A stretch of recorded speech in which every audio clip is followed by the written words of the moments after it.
Okay, I restarted. Can you chat again? I didn't optimize my window.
Hey Mom, if you can hear me, chat in the chat box that you can hear me, that you can see me, that the video is okay, sound is okay.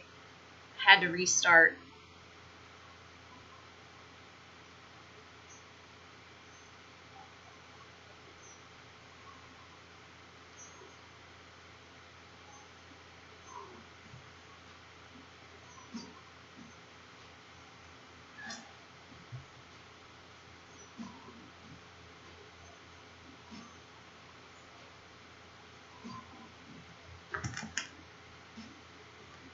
Alright. Can you hear me? Can you hear me? It is 11 o'clock.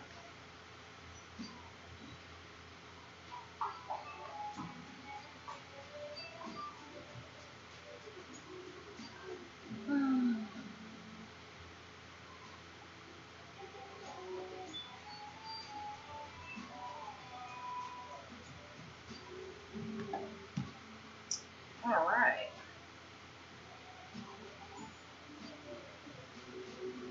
Well, good morning, everybody. Welcome to day 2 of the 87th annual Leaving New Hampshire Craftsmens Fair virtual. And if you are watching this, welcome. Please use the chat to ask any questions, make any comments. Hello, Jean Bates. I see your message. Sounds like you hear me. Let me know if the music is too loud. I'll turn it down. Today I'm going to show an implosion pendant. And if you haven't seen one before, it's like this.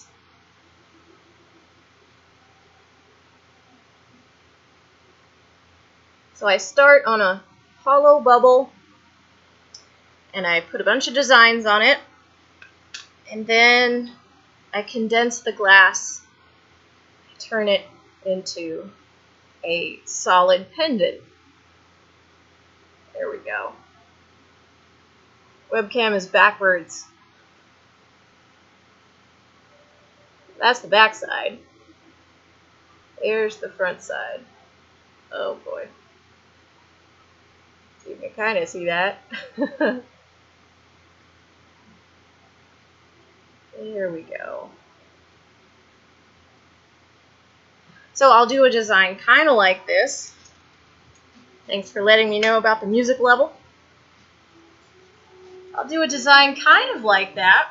I start from a piece of tubing like this. Comes in a 4-foot length and it's about 2.5 millimeters thick. I work with borosilicate glass.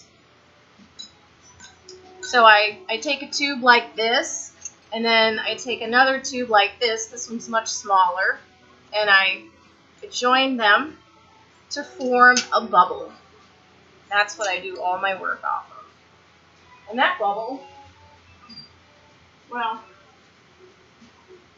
this won't be the final shape of the bubble. So I prepared one so that I don't take up all the time And right now it's just soaking in the kiln, staying warm. So I'll give it another minute or two before I get rolling. Give it a moment for more folks to join. And if you are just joining, welcome to day 2 of the League of New Hampshire Craftsmen's 87th Annual Fair. This year we are online, virtual. And I'll be giving a glassblowing demonstration. I call it implosion pendant. And if you're not familiar, it's a little something like this. It's a design that is made on a hollow bubble, and as I work it, it becomes solid. So I won't do the design exactly like this, but it's the same concept. I'll give it another minute for folks to join. My name is Heather, and I've been a member of the League of New Hampshire Craftsmen since 2006. I work in a variety of glassworking techniques. This is one of them. This is flame working, uses a torch. My torch runs off of oxygen and propane, and they don't make this kind of torch anymore, but this torch is cooled with water, which is unusual as far as torches go. And over here I have my kiln. The kiln keeps everything warm, lets the hot glass cool down slowly so that I avoid thermal shock. And as far as my design goes, I'll be working with little strings of colored glass. I've got some purple and some turquoise here. Feel free to use the chat, ask any questions, comment. I won't be able to chat back, but I can at least have a conversation with you, a virtual conversation. So if you're just joining, I'm going to demonstrate how I make blown glass implosion pendants. A little tricky to show, but I've got a design. I've got an ohm symbol in the center, followed by a series of dots. So I won't be doing a design exactly like this, but the technique is the same. Warm. Jean Bates asks, what is the temperature of warm? That's a great question. Right now, the kiln is at 1067 degrees Fahrenheit. So when I put a piece of glass in there, once the, the really high hot temperature dissipates, the glass equalizes to 1067 degrees. So if I took that out right now, it would be about that, plus minus a couple degrees. So that's a great question. Warm is quite hot in my mind.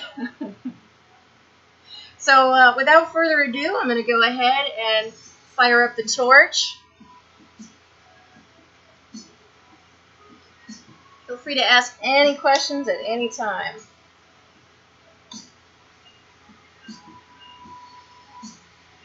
I've been blowing glass for a while now. I started with stained glass, and then I quickly moved on to working on a torch.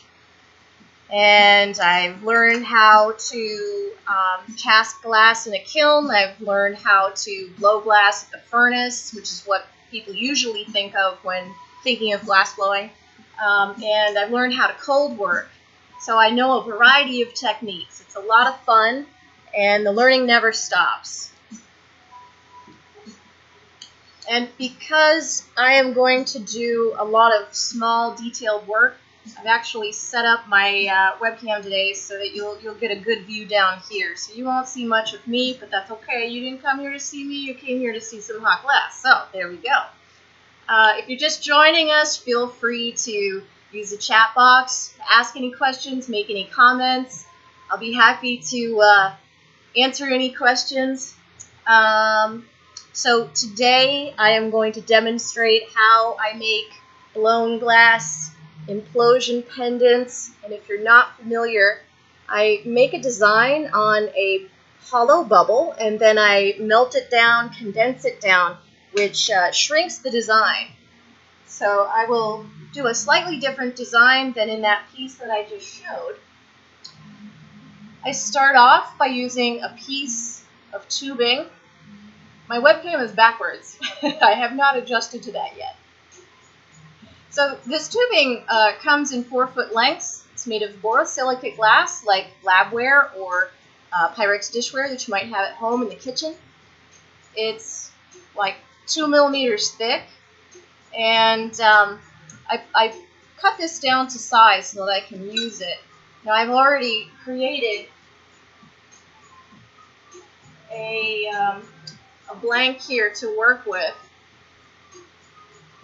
This is about 1067 degrees warm. Just took it out of the kiln, and that's what I keep the kiln at. So I'm hooking up my blow hose so that I can puff air into the hot glass, just cleaning off any kiln dust.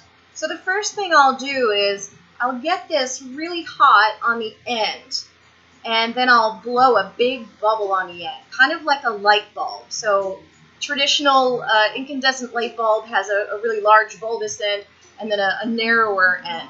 That's kind of what this will look like. And then to create my design, I'll be using little colored strings of glass. These are called stringers, and I draw these down from borosilicate glass rods. So for example, this is a rod that I might draw a stringer from. It's a lot of fun. So here we go. So when I came in this morning, once again, the room, the atmosphere was at 87 degrees. That's already pretty toasty for me. So when I've got this kiln going at 1067 and then I turn the torch on, it gets really, really warm.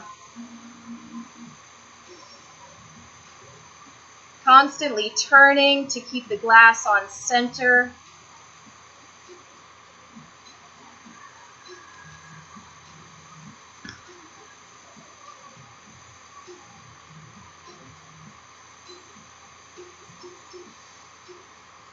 Right now I'm looking for a certain color of orange.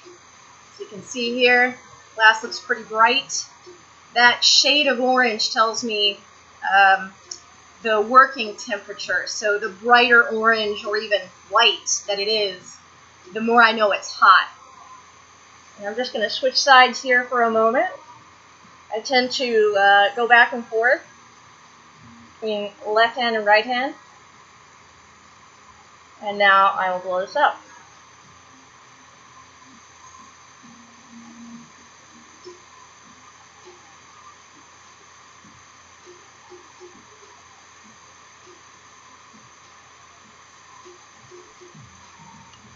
Pretty thin.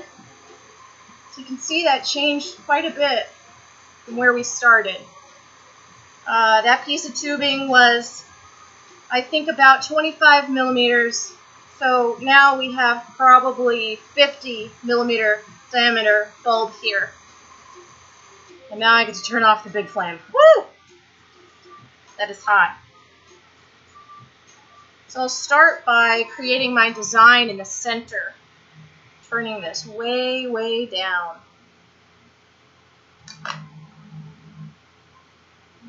Turning my flame very, very low. I don't even need my hose right now.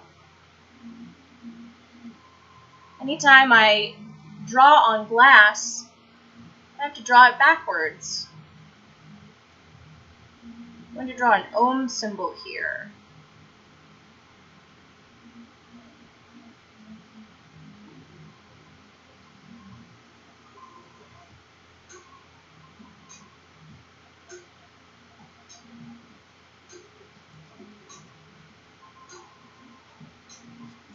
Use my knife just to lightly press the edges of the glass in so that they don't pop away.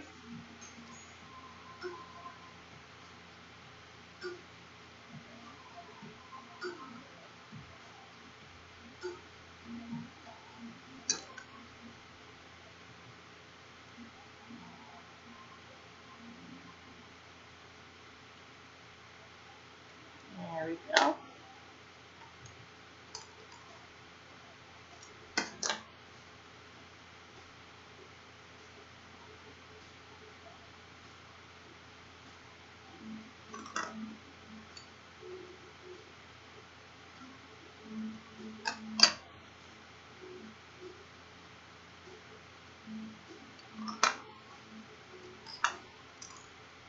So, that is the center of the design. I've drawn the Om symbol. The symbol, if you practice yoga, you recognize this. This is the symbol for the sound of all sounds, root of all sounds. Now, before I can add any more detail on here, I've got to just give this bulb a little bit more heat, but not too much heat. Sometimes it's really, really tricky for me to see where exactly center is, and I recently learned that I need progressive lenses, so that in conjunction with these really dark glasses, I've managed to hit this off center just a little bit. But I don't mind. In the end, everything is going to condense together, so it won't be such a big deal.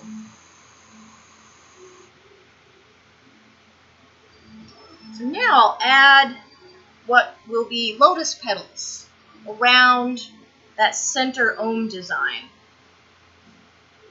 Bring the heat way down.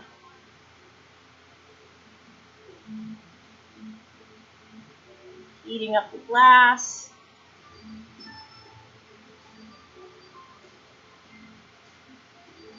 Adding some glass here.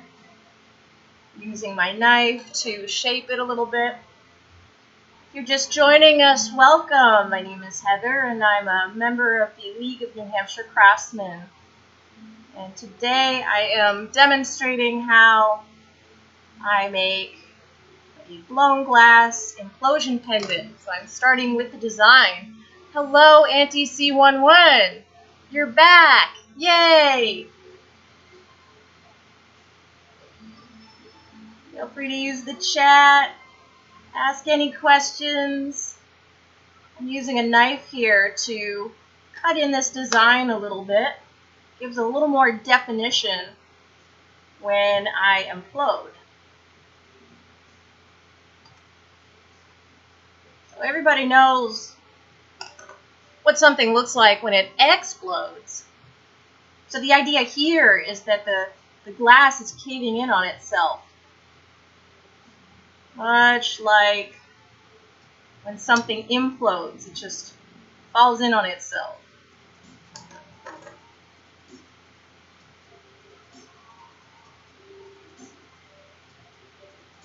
So this is really detailed work. But I will show you every step of the way.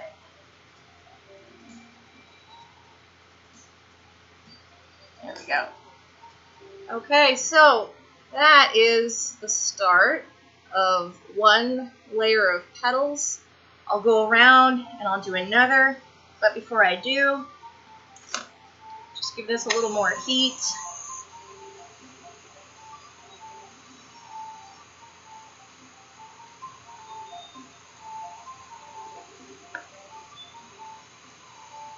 So if my glass is too cold, the glass that I'm adding on won't even stick, and that can be really frustrating. Auntie C11 asks, how did I find and learn this technique? Great question. Well, you know, much of, I think any craft technique is passed on from person to person, or nowadays from YouTube to person. So I have learned from a few different people. I've watched videos on YouTube, but there's one glass artist in particular, Doug Williams, out in upstate New York, who he was actually my special guest and demoed this technique when I taught at the Corning Museum of Glass back in October 2018. So I think he's one of the few people that really gave me a very deep, detailed insight as to how to really get the technique down, get certain problems worked out. But there are a lot of artists that use this technique. John Kabuki is another artist who really, I think, popularized this technique probably, I'm going to guess, 20 years ago or so. It's fun. It's a lot of fun. You can do so many different things with it. So now I'll go around and add another layer of these petals. But I'll tell you what, this idea of turning down my flame to the point where I can't really see it, that is an awesome trick that I learned from an artist by the name of Eugene Goins. These torches are really hot, and sometimes when you're doing detailed work, it's really hard to control the flame and keep the integrity of these tiny strings of glass.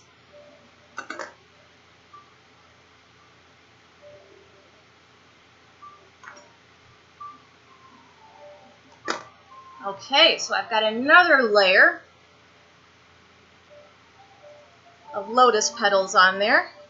So now I'll add some decorative dots in between.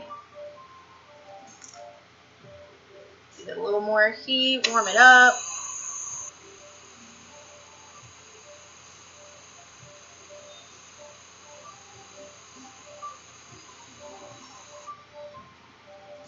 Turn down my center flame.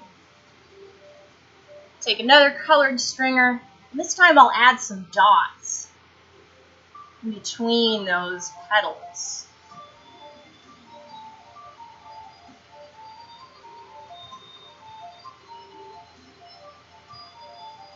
Nice fat dots.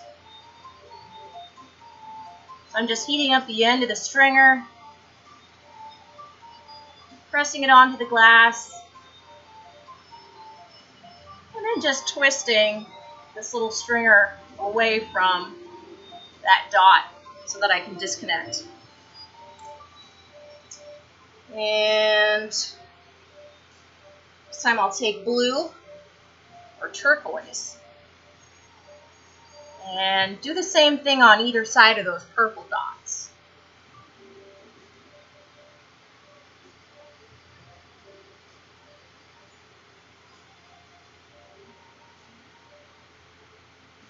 We'll have a nice uniform layer of dots going all the way around.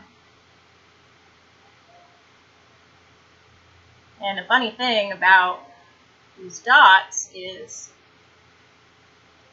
if I hold my breath, which a lot of us tend to do when we do this, if I hold my breath, I seem to have missed a purple one, then I won't land.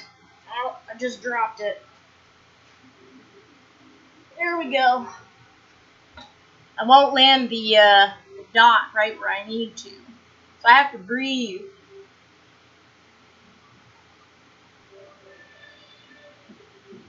There we go. A dot.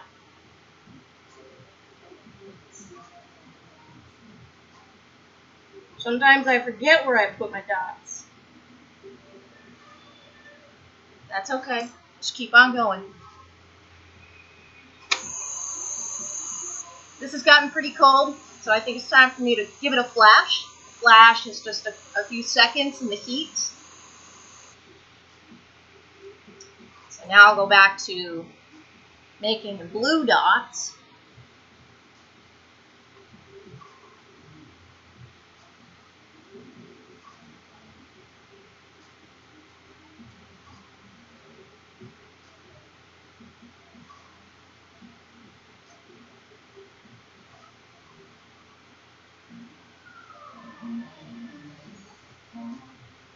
Reminding myself to breathe. If I have too much coffee, it makes my hands shake. That also makes it tricky to put down the dots right where I want them. But if I do put a dot down where I don't want it, then I can just use my knife and just hit that little dot off. So these dots aren't really fused to the glass, they're just kind of tacked on there. Now I'll use some green, some chartreuse.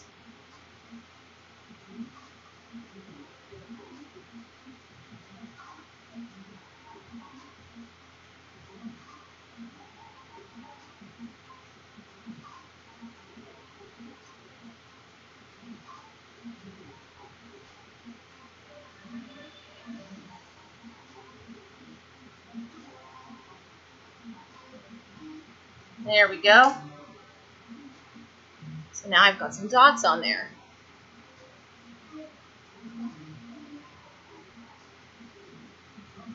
Give it a little more heat.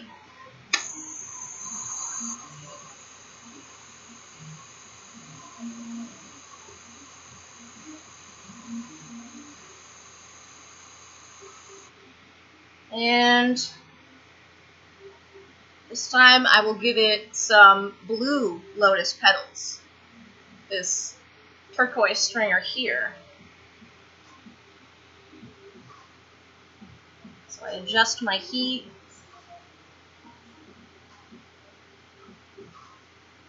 Pick a place to start.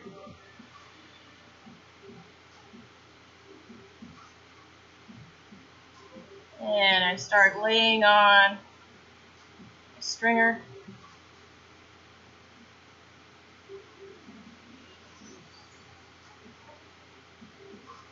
Use my knife.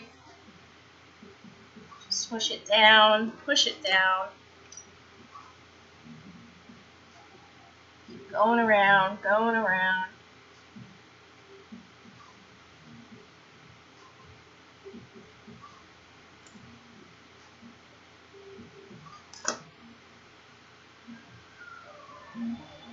Laying down stringer, pushing it in with the knife.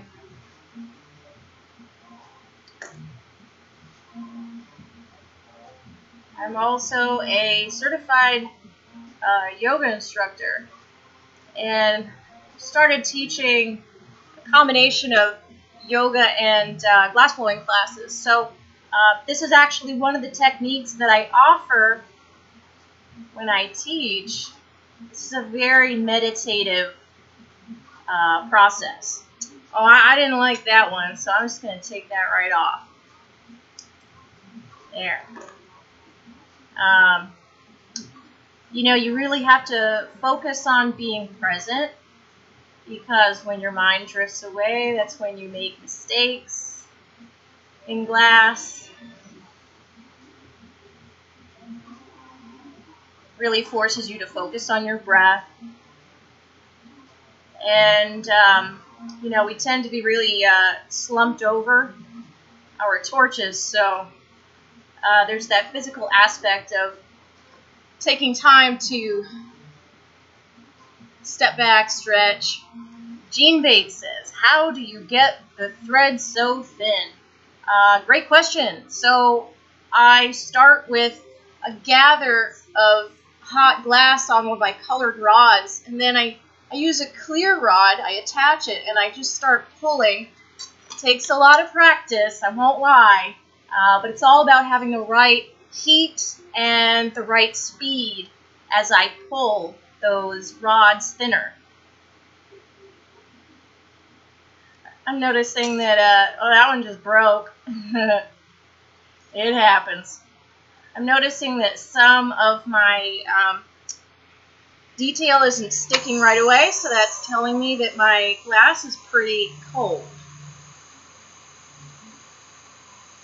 So when I do these implosion pendants, I usually only make the design about halfway down the bulb. And, you know, I said earlier that my central design, I didn't land it quite on center, so that forces the whole design to become more and more off-center. You know, that mistake just carries through. It's like when you make a math mistake and, you know, like in your checkbook, and then you figure out 6 months later, in the register where that mistake was. Kind of the same thing, you know, the error just keeps following. But I don't really mind on this because it can actually lend itself really well. We can actually change the shape. So for example, instead of a perfectly round pendant, I could make something that's more of a drop shape, more of a marquee shape, or an oval, or a pear.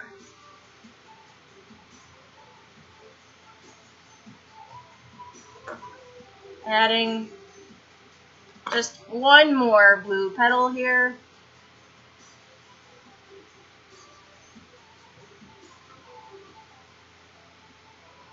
Now I'll add some dots with this chartreuse.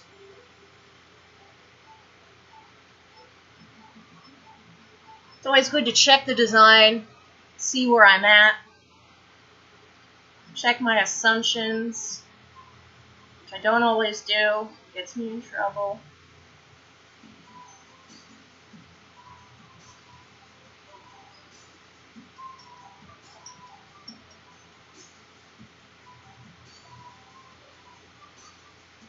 Okay, got some more dots there. So you can see the design really starting to come along.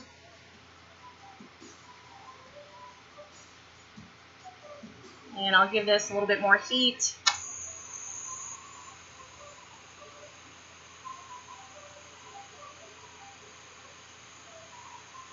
So if I'm not talking, if I'm not narrating, I can get these done pretty quickly. I could make one with a similar design in about a half an hour, but it wasn't always that way. It takes a lot of practice. And if I am doing a design that is really, really complicated, that's going to take me a lot more time. So now I'm going to take the purple stringer and add some dots in between those blue petals.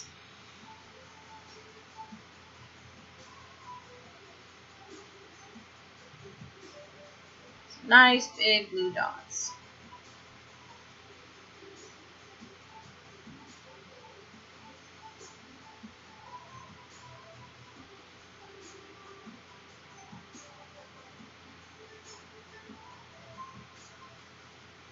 Going around and around and around. So I just kind of dab it on, pull back, give it a little twist, and the flame cuts the glass for me. I dropped another stringer. It happens.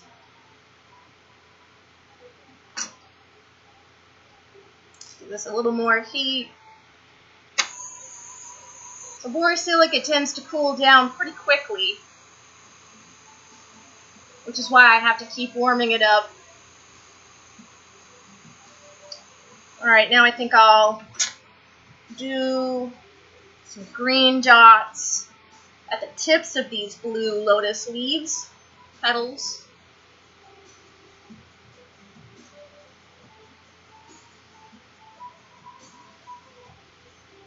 How's everyone enjoying the virtual fair so far? I know it's not quite the same as in real life. Auntie C11 asks, how did I get started in glass? Great question. So back in the late 90s, I started learning stained glass. I used to live in Concord, so I took some lessons from detailed stained glass. I thought stained glass was fun for a while, but it was pretty laborious, pretty tedious. You have to be very meticulous, and I found that it took me quite a while. So one day, the owner was offering some, let's see, I'm going to switch colors here. I've got some dark blue, and I'll add some dots in between the green ones. So she was offering some hot bead making classes, and I signed up, and I was hooked. So my Uncle Mike is a glass blower, so I've always had this awareness of glass. but I never actually got to try anything with hot glass until I took that bead making class with detailed stained glass. So yeah, that was it. You know, no more stained glass after that. I went right to hot glass, and pretty much every spare dollar that I've had, I put towards my tools, my equipment, taking classes. I don't have an MFA. I've learned from many talented artists around the world by taking classes at places like the Corning Museum of Glass, the Pittsburgh Glass Center, Penland School of Crafts, Evergreen Studios. Just really trying to take in as much as I can. Books are good, but books don't answer your questions. And now we have YouTube, and there's a lot of information available on YouTube. So when I have questions about something, I often go to YouTube and watch videos. So I've been working with glass in all of its various forms for, I think, over 23 years now. So here's our design. The colors look a little weird because they're really hot. It will not look like this when we're done. So,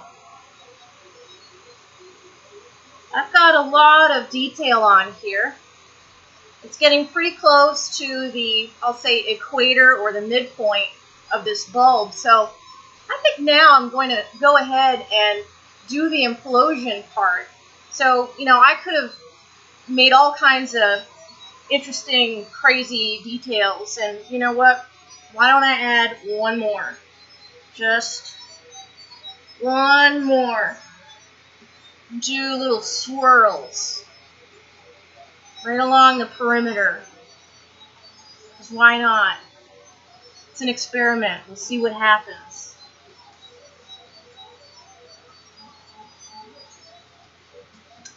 Little S shapes.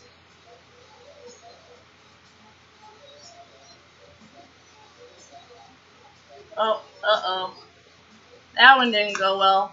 That's okay. I just knock it off.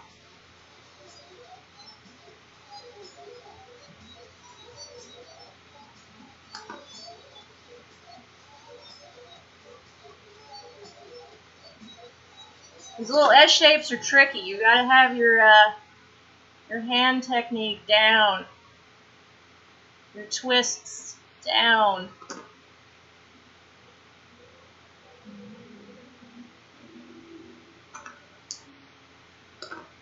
Going around, making these little S's.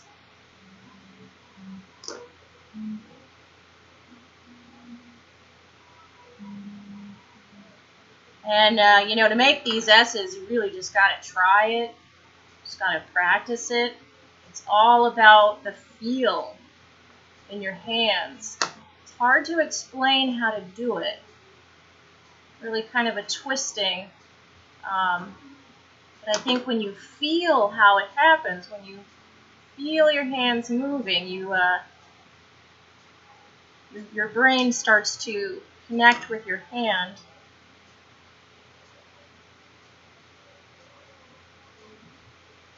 Developing that muscle memory.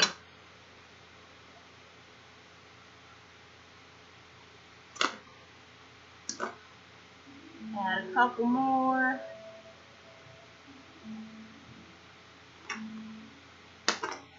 One more.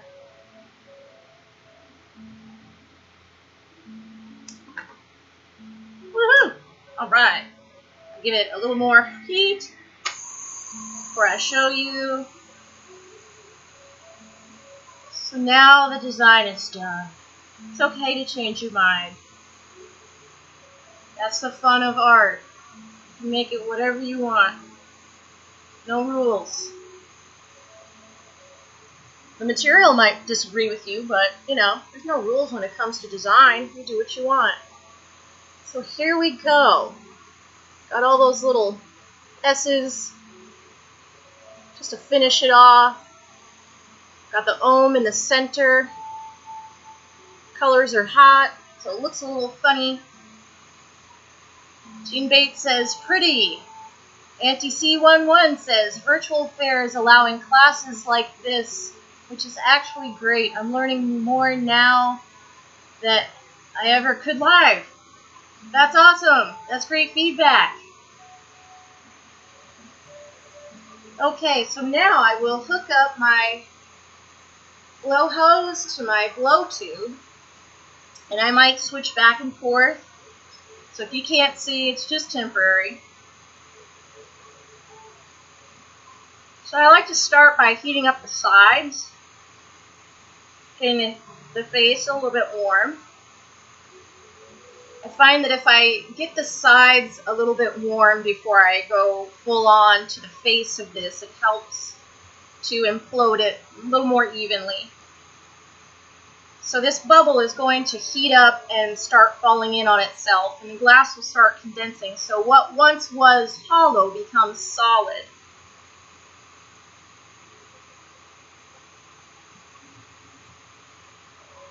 Oh boy.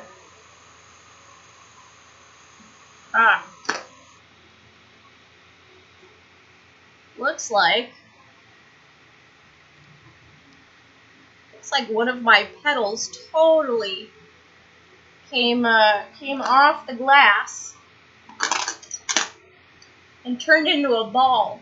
So when glass gets hot, it tends to ball up on itself.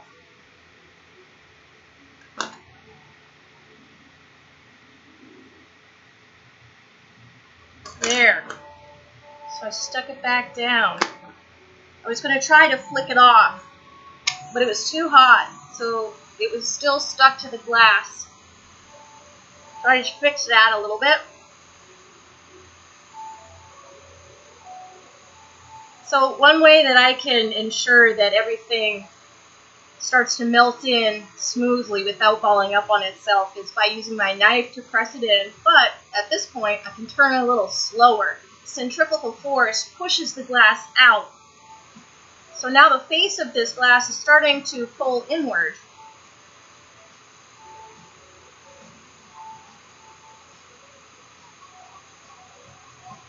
And if I angle the front or the face of this towards the torch a little more, I get a little more heat and a little more action there. Now go back to the sides. Heating up the sides pushes that central part in, really condensing, everything pushing towards the center.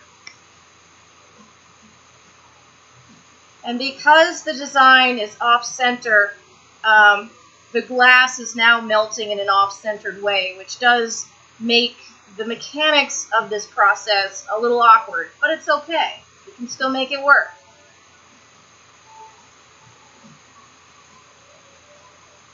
One of the really important lessons in glassworking is learning how to fix mistakes instead of just giving up in frustration.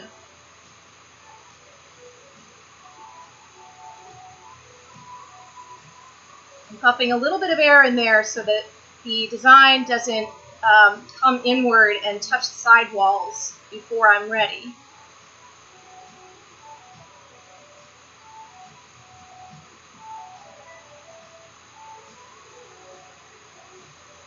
So this is what it looks like now. A lot different than just a few minutes ago. Gene Bates says, it's interesting to see how you can fix things. Absolutely. Some of the best glass instructors I've ever had have made mistakes in front of the class, and instead of getting upset about it or giving up, they often laugh, make a joke of it, and say, you know what, now I'll show you how to fix that. And so many of us are grateful for that opportunity because, unfortunately, there are folks out there who, they would rather not have you see that they make mistakes. And nobody's perfect. We all make mistakes. Glass is challenging. It's not easy. So to see that someone we admire and respect makes a mistake and they stay cool about it and then they fix it and they share that is really an awesome experience for all of us as lifelong students of glass. I'm continuing to heat the face of this. I'm thickening the bottom. It's getting really thick, and the design is condensing. Spinning a little faster now.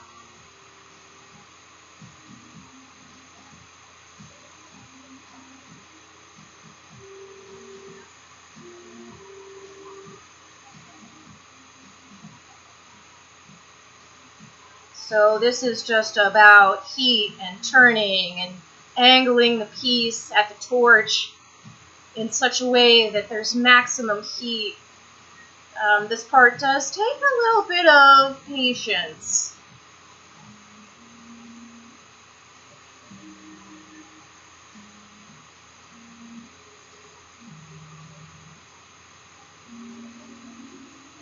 Squishing it down, shrinking that design down.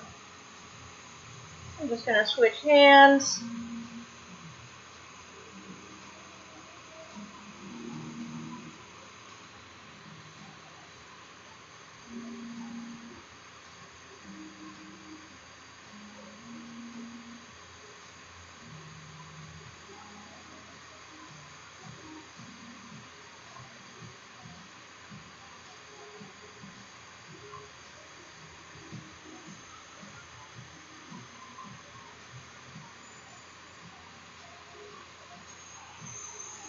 Now, something interesting I can do is I can take a clear rod, stick it to the back of this, and give it a little tug.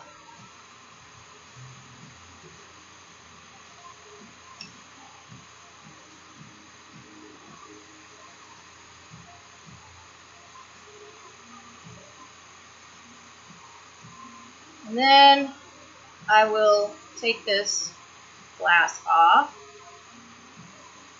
this rod.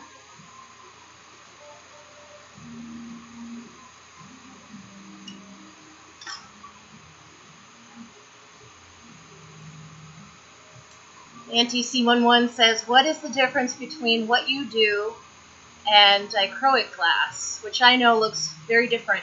That's a great question. Dichroic glass can be made of soda lime glass or borosilicate. So it's a bunch of chemicals that are sealed onto the glass by a vacuum process. It's not something that you could do at home. So you buy this, and you use it any way that you want. You can use it, to make beads. You can stick some on here. You can do anything with it that you want. But with borosilicate, because the flame is so hot, it tends to burn off the dichro if your flame is too much oxygen or too hot. So it can kind of burn out the rainbow appearance and just leave kind of a gray or white bunch of bubbles. So I'm just going to spin this a little bit more. I also have a marble mold that I can use to shape up the sides with. Yeah, dichroic glass is a lot of fun, very expensive, so you want to make sure that you don't mind if you make mistakes.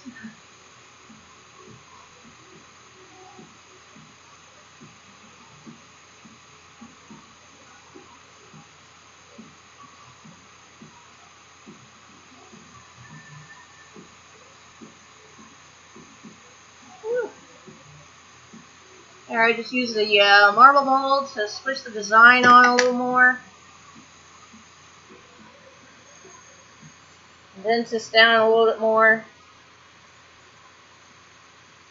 This usually goes a little bit quicker when I'm not narrating, so if you're wondering what's going on, it's just hard to talk and do and think sometimes all at the same time. It's looking good.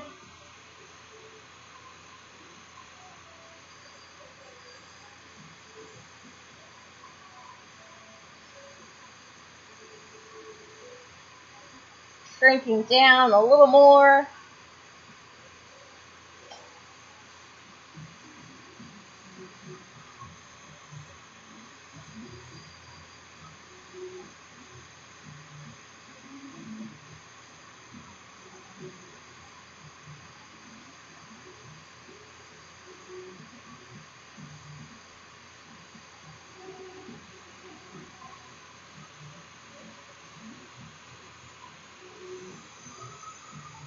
All right, I like this.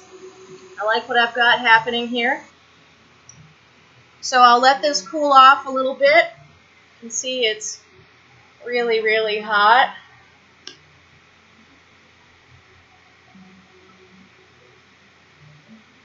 Looks a lot different than a few minutes ago. So once this cools down a little bit more, I'll use this black stringer. So this is a lot thicker than the stringers I was using to make the initial design. This is probably about 4 millimeters, and what I was using is probably closer to 1 millimeter. So I'll put this black on the back side of the design to, just give it a background. That way the design shows up a little better.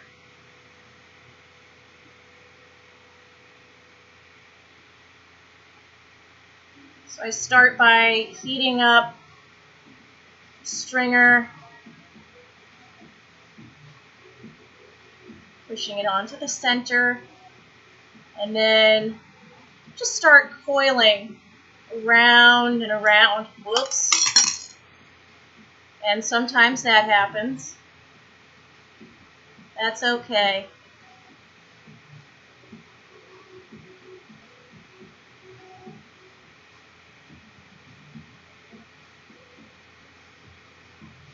Heating the rod, pushing it in, grab my tweezers so I don't have to hold it with my fingers.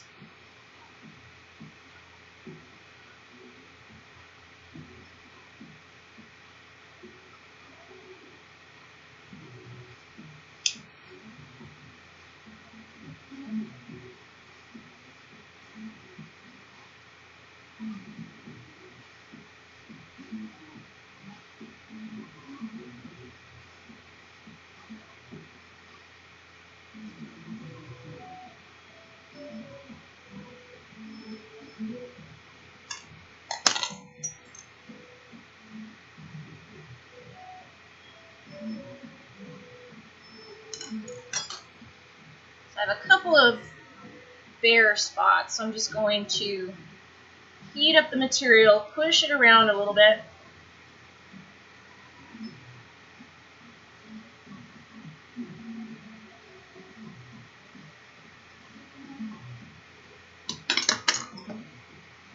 And now, turn up the big flame. And I'll heat this material that I've coiled on so that it's uniformly heat, and then I can use my handheld marver to push it in, smooth it out. Anti-C11 says you have to be very focused. So true, so true. And that's why I like to offer this particular method, this technique in the yoga and glass classes that I teach, because it really forces you to focus, to be present, to be connected to what you're doing.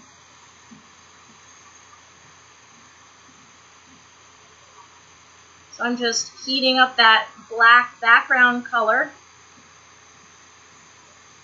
pushing it in with my marver.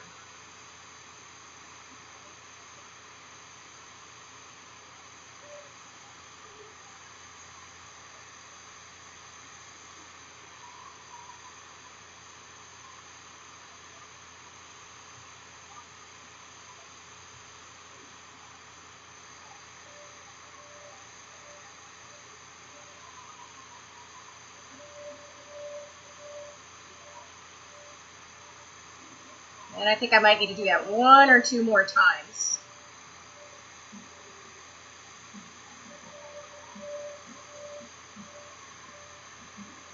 There's just a tiny little gap here. I might actually just add some of that black on top.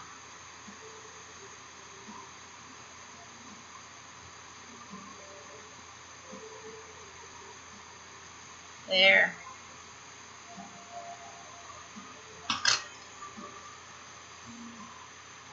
So sometimes when melting glass seams together like that, if the material doesn't reconnect to itself, then whatever material is underneath starts to show through, and then you can't fix it unless you put more glass on top.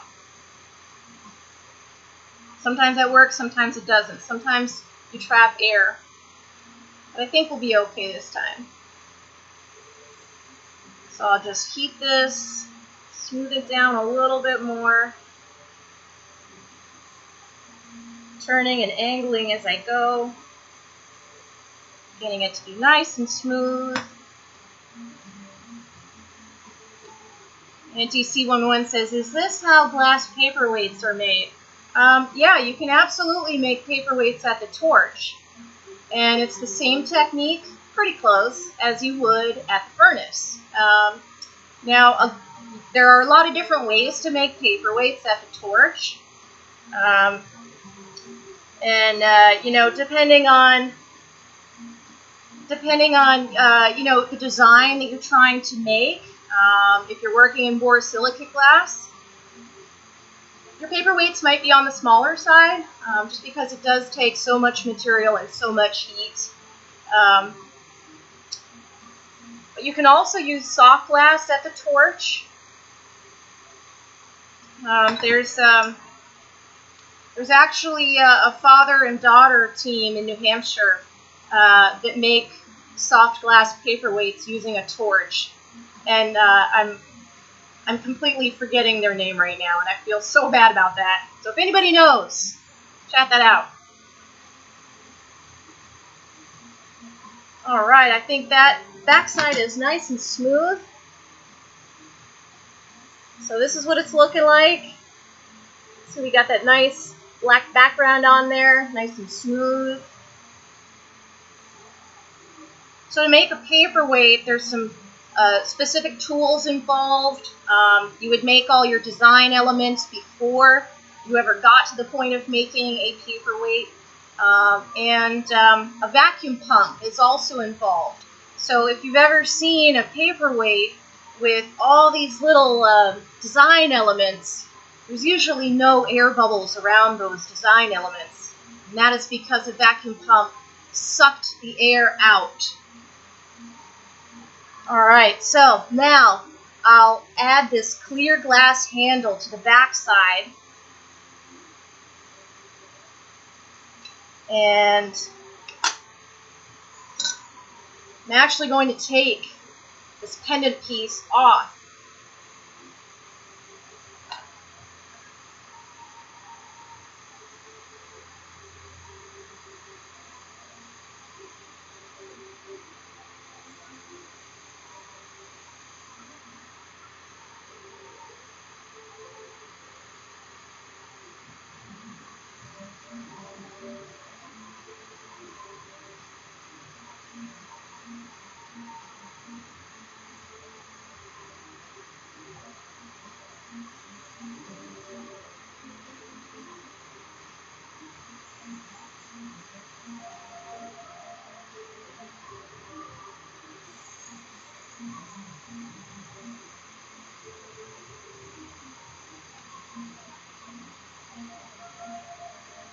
Woohoo! Look at that.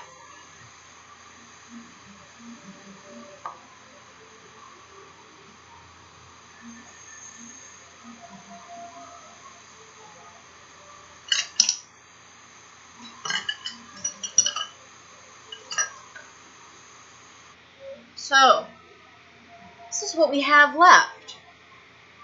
I just have to clean the sides off, and that is our pendant.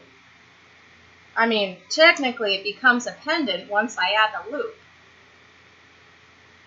So now I just heat the sides of this excess glass using another glass rod to wipe away that excess.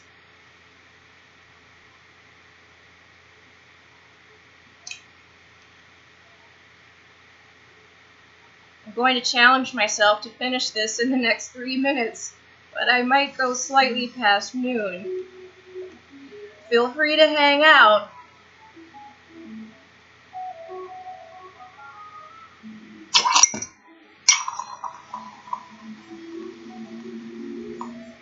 There we go, almost done with the cleanup.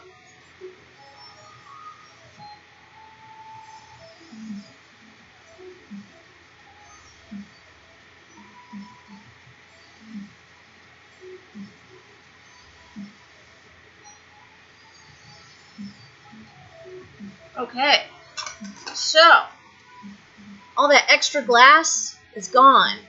Now I just heat this up and melt it in. There we go.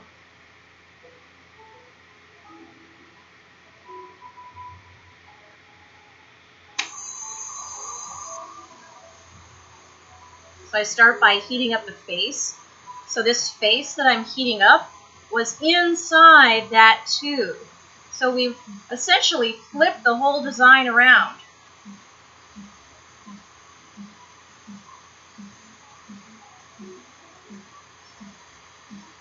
Constantly turning.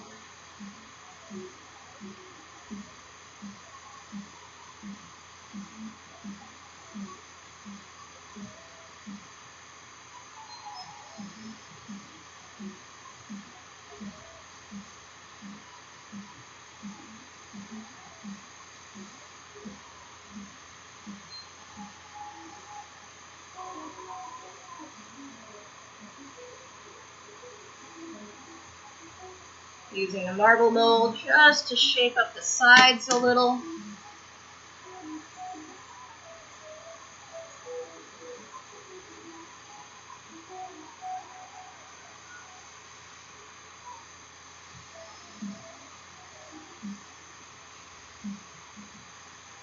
Let gravity help me out here.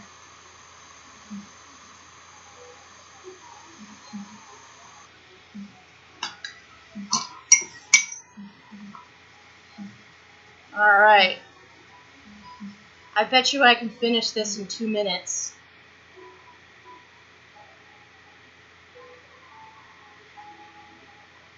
So now I'm going to make another handle.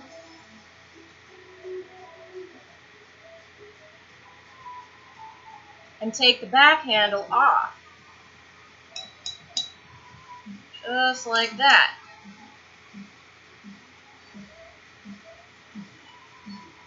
I have a little bit of material on the back from the other punty, so I will just take that off.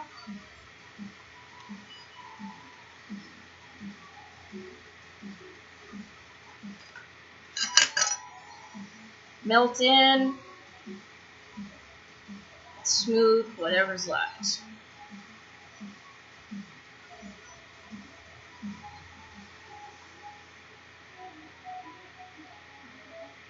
This punty is a little hot, so gotta let it cool down.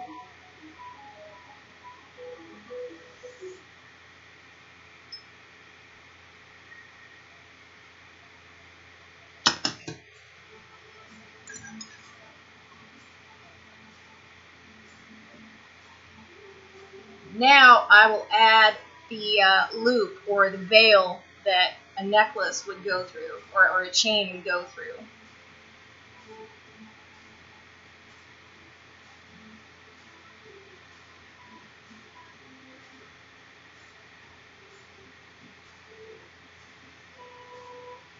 Push that material on. Fusing it in.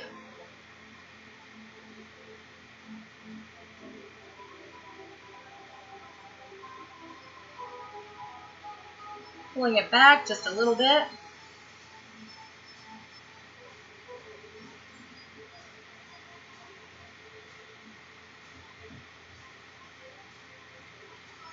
So now I have a tail that I will heat up. Flip it over. Attach that tail to the back side. Melting it in. Now I'll use my graphite reamer to shape the loop hole just a little bit. my tweezers. Make sure that it's aligned straight.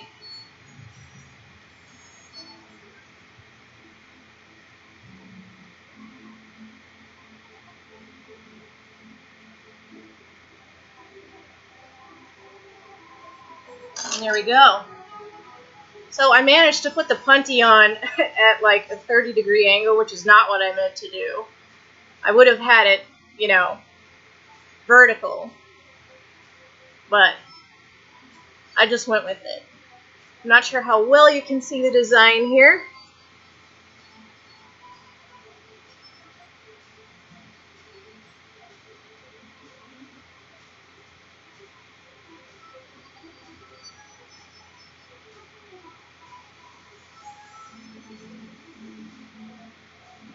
Pretty cool, huh?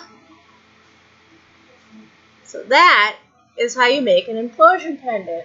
So the last thing I need to do here is just take this off the punty, melt in the punty mark, stick it in the kiln, and it's done.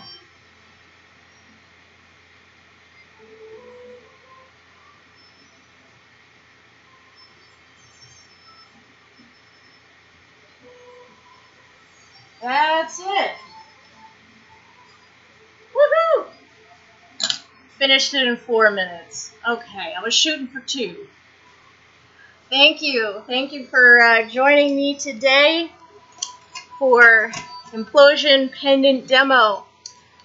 Tune in next Saturday and Sunday where I will be doing more demos. Next Saturday, I'll be building a lotus flower, so it's a 3-dimensional sculpture. And on next Sunday, I'll do a little studio tour, Q&A, and I will surprise you with what I make. So if you have suggestions about what I should make, let me know. Particularly, hang on, I'll grab this.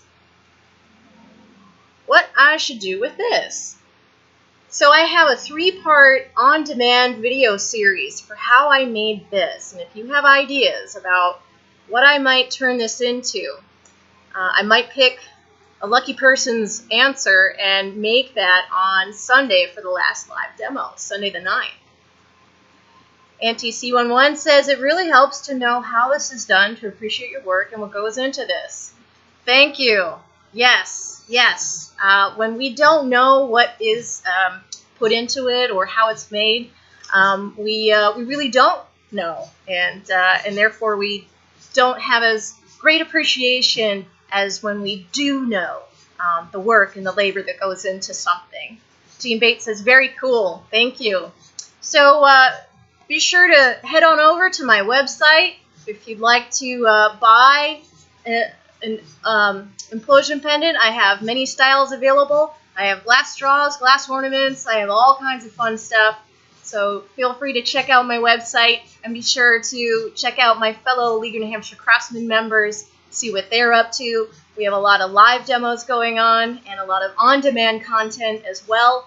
And of course, over 100 of us have our stores online for the virtual fair as well. Thanks again for joining us, and I'm glad that you appreciated, that you enjoyed it. I appreciated having you here. Thanks so much for watching. Bye. Have fun and stay safe out there.